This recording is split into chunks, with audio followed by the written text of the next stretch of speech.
ಕರ್ನಾಟಕ ಕಂಡ ಶ್ರೀಮಂತ ನಾಯಕರಲ್ಲಿ ಸನ್ಮಾನ್ಯ ಶ್ರೀ ಈಶ್ವರ್ ಬಿ ಖಂಡ್ರೆ ಅವರು ಪ್ರಬಲ ನಾಯಕರಾಗಿದ್ದಾರೆ. ಅವರು ಎಲ್ಲ ಸಮುದಾಯಗಳನ್ನು, ಎಲ್ಲ ಕೋಮಿನ ಸಮುದಾಯಗಳನ್ನು, ಎಲ್ಲ ಜನರನ್ನು ತಗೊಂಡು ಹೋಗ್ತಕ್ಕಂಥ ಒಳ್ಳೆಯ ಗುಣ ಅವರಲ್ಲಿದೆ. ಮತ್ತು ಪ್ರತಿಯೊಂದು ಸಮುದಾಯ, ಜಾತಿ ಯಾವುದೇ ಇರಲಿ, ಅವರು ಆ ಜಾತಿ ಈ ಜಾತಿ ಅನ್ನೋದಿಲ್ಲ, ಎಲ್ಲ ಜಾತಿ ಜನಾಂಗದವರಿಗೆ ತಮ್ಮ ಜೊತೆ ತೆಗೆದುಕೊಂಡು ಹೋಗೋದು, ಅವರ ಪ್ರತಿಯೊಂದು ಜಾತಿಯವರ ಅಭಿವೃದ್ಧಿ ಕಾರ್ಯಗಳನ್ನು ಮಾಡೋದು ಅವರ ಕಾರ್ಯ ಆಗಿದೆ. ಅದೇ ರೀತಿ ಅವರು ಹಿಂದೆ ಪಕ್ಷದ ರಾಜ್ಯ ಕಾರ್ಯಾಧ್ಯಕ್ಷ ಹುದ್ದೆಯನ್ನು ಕೊಟ್ಟಿದ್ದಾಗ ಕೂಡ ಆ ಹುದ್ದೆಯನ್ನು ಯಶಸ್ವಿಯಾಗಿ ನಿರ್ವಹಿಸಿದ್ದಾರೆ. ಚುನಾವಣೆ, ರಾಜ್ಯದಲ್ಲಿ ಯಾವುದೇ ಚುನಾವಣೆ ಬಂದಾಗ ಕೂಡ ಅಬ್ಬರದ ಪ್ರಚಾರ ಮಾಡಿ ಆ ಅಭ್ಯರ್ಥಿಗಳನ್ನು ಗೆಲ್ಲಿಸಿಕೊಂಡು ಬರ್ತಕ್ಕಂಥ ಒಂದು ಅತಿ ಶ್ರಮವನ್ನು ಸನ್ಮಾನ್ಯ ಶ್ರೀ ಈಶ್ವರ್ ಖಂಡ್ರೆ ಅವರು ಹಾಕಿದ್ದಾರೆ. ಅದೇ ರೀತಿ ನಮ್ಮ ಹೈದರಾಬಾದ್ ಕರ್ನಾಟಕದಲ್ಲಿ ಅತ್ಯಂತ ಪ್ರಭಾವಶಾಲಿ ಲಿಂಗಾಯತ ಸಮುದಾಯದ ನಾಯಕರಾಗಿದ್ದಾರೆ. ಅದರ ಜೊತೆಗೆ ಅಹಿಂದ ಸಮುದಾಯದ ನಾಯಕರು ಕೂಡ ಆಗಿದ್ದಾರೆ.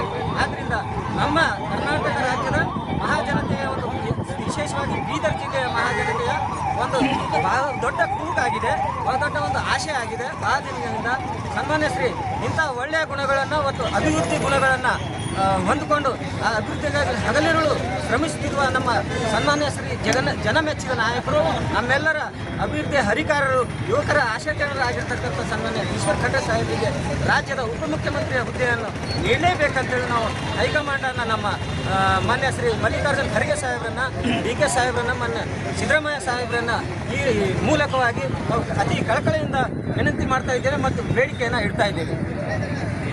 ನನ್ನ ಹೆಸರು ಚಂದ್ರಕಾಂತ್ ಹಿರಾಟೆ, ಕಾಂಗ್ರೆಸ್ ಪಕ್ಷದ ಎಸ್ ಸಿ ವಿಭಾಗದ ಜಿಲ್ಲಾ ಕಾರ್ಯದರ್ಶಿ.